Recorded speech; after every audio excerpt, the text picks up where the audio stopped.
ਤੁਹਾਨੂੰ ਬਾਅਦ ਚ ਬੜਾ ਮੈਂ ਬਿਆਨ ਖੁਦ ਦਵਾਂਗਾ। ਆਓ ਇਹ ਮੇਰਾ ਮੋਬਾਈਲ ਤੇ ਮੇਰੀਆਂ ਘੜੀਆਂ ਮੇਰਾ ਸਾਰਾ ਕੁਝ ਅੰਦਰ ਇਹਨਾਂ ਨੇ ਮੋਬਾਈਲਾਂ 'ਚ ਮੂਵੀਆਂ ਮੈਂ ਤੁਹਾਨੂੰ ਅੰਦਰ ਬਕੂਆ ਦਿਖਾਵਾਂਗਾ ਜਿੱਥੇ ਮਾਰਿਆ ਤੇ ਜਿਹੜੀ ਚੀਜ਼ਾਂ ਨਾਲ ਮਾਰਿਆ ਜਿਹੜਾ ਇਹ ਅੱਜ ਤੱਕ ਇਹਦੇ ਤੇ ਨਾਲ ਦੋ ਮੁਲਾਜ਼ਮ ਇੱਕ ਵਾਰ ਯਾਰ ਕੋਲ यार गल बाद करांगे ना एएसपी ਨੂੰ ਵੀ यार एएसपी ਨੂੰ ਹਾਂ ਸੀਪੀ ਨੂੰ ਬੈਠਾ ਨਾ मैं अपना यार अपना राय आफताब साहब ਨੂੰ चेक करो यार कितने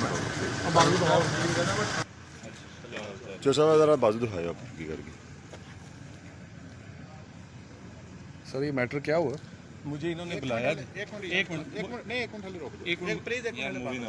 नहीं सर ਮੇਰੀ ਆਖਰੀ ਲੋਕੇਸ਼ਨ ਇੱਥੇ ਆ ਇਹਨੇ ਮੇਰਾ ਫੋਨ ਫੜਿਆ ਵਾ ਇਹਨਾਂ ਨੇ ਮੇਰੀਆਂ ਮੂਵੀਆਂ ਬਣਾਈਆਂ ਵਾ ਤੁਸੀਂ ਮੇਰੇ ਇਹਨਾਂ ਦੀਆਂ ਸਾਰੀਆਂ ਔਰਤਾਂ ਦੇ ਨੰਬਰ ਲਓ ਮੈਂ ਇੱਥੇ ਖੜਾ ਵਾਂ ਜਿਹਨੂੰ ਮਰਜ਼ੀ ਬੁਲਾਓ ਆਓ ਜੀ ਕਾਸਮ ਸਾਹਿਬ ਮੈਨੂੰ ਇਹਨਾਂ ਨੇ ਤਨਜ਼ੀਮ ਸਾਜ਼ੀ ਵਾਸਤੇ ਬੁਲਾਇਆ 3 ਫੋਨ ਇਹਨੇ ਮੈਨੂੰ ਕੀਤੇ 3 ਇਹ ਜਦੋਂ ਮੇਰਾ ਫੋਨ ਇੱਥੋਂ ਲੱਭੇਗਾ ਲੱਗ ਪਤਾ ਜਾਏਗਾ ਇਹ ਮੈਂ ਤੁਹਾਨੂੰ ਦੱਸਾਂਗਾ ਤੁਸੀਂ ਆਪਣੀ ਗੱਡੀ ਜ਼ਰਾ ਸਟੇ ਕਰ ਦਿਓ ਬਸ ਸਟੇ ਸਰ ਗੱਡੀ ਬੈਠਣਾ ਮੇਰੀ ਬਾਜ਼ੂ ਟੁੱਟੀ ਆ ਸਰ ਕੋਈ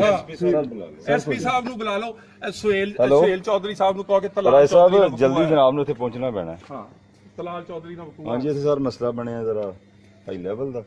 ਤੇ ਜਨਾਬ ਨੂੰ ਇੱਥੇ ਆਉਣਾ ਪੈਣਾ ਸਰ ਬੁਲਾਓ ਹਾਂਜੀ ਸਰ ਅਬਦੁੱਲਾ ਗਾਰਡਨ ਆਇਸ਼ਾ ਬੁਲਾਣਾ ਹਾਂ ਰਾਏ ਸਾਹਿਬ ਨੂੰ ਚੈੱਕ ਕਰੋ ਮੇਰੇ ਪਾਸ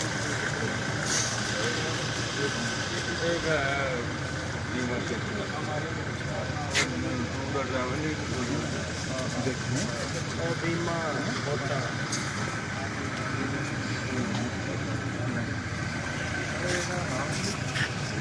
नाम पूछो जी एक नाम सलमान मेरा भी सर अफसरान है क्या ना वैसे